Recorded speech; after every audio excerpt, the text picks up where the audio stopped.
Всем привет! Вы на канале Дело мастера боится.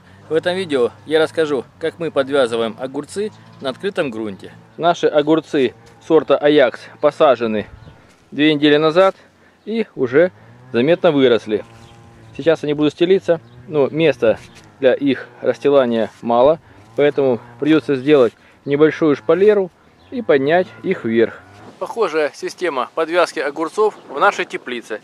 В прошлом видео я показывал, как это сделать. Вот они, еще не подвязаны, но скоро мы это сделаем. Нам необходимо сделать своеобразную шпалеру, как для винограда. Для этого нам понадобится 2 трубы или деревянные палки длиной по 2-2,5 метра и обычная веревка, которая защищена от ультрафиолета. Для облегчения забивания деревянной стойки в землю необходимо с помощью топора ее заострить.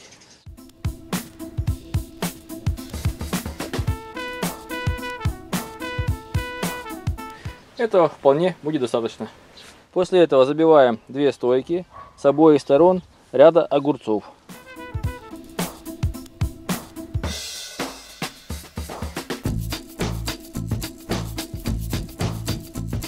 Вот колья забиты. Теперь будем натягивать между ними в стойкую к ультрафиолету веревку.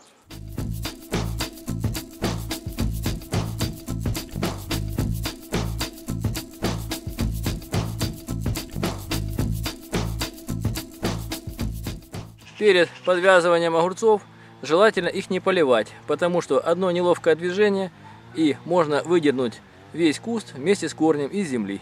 Но после подвязки необходимо обязательно полить кусты огурцов, потому что корни слегка травмируются, нарушается их контакт с землей и появляются пустоты. Листики, которые образовываются снизу, необходимо обламывать, потому что они тормозят развитие и на них могут образовываться всевозможные болезни.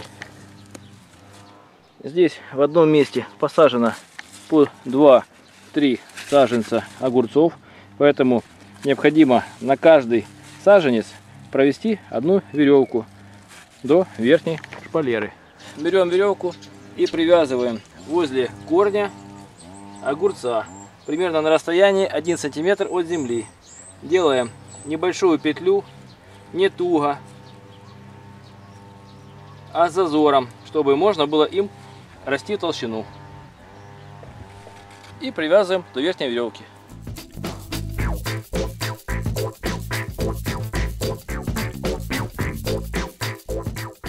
Теперь берем куст и начинаем по часовой стрелке или против наматывать его вокруг веревки.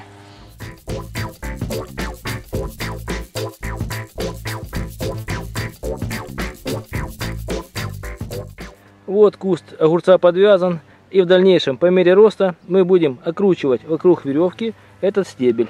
Таким же образом подвязываем остальные 2 кустика огурцов. Но расходиться они будут в разные стороны, как дерево.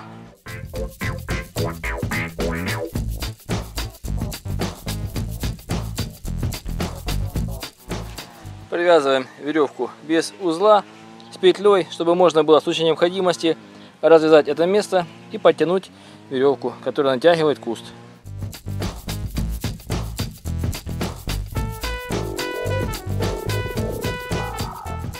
Таким образом я подвязал так огурцы. Можно сделать немного шпалеру выше, но мне этой хватит, потому что по мере роста до верхней веревки я буду наматывать и перебрасывать вниз. Они будут идти вверх и потом свисать вниз с плодами. Каждые несколько дней желательно огурцы наматывать, чтобы ветка не свисала и не было ее излома. Вы были на канале Дело мастера боится. Смотрели видео о том, как подвязать огурцы на открытом грунте. Пишите свои замечания и комментарии, ставьте лайки, подписывайтесь на наш канал. Будьте с нами. Всем пока!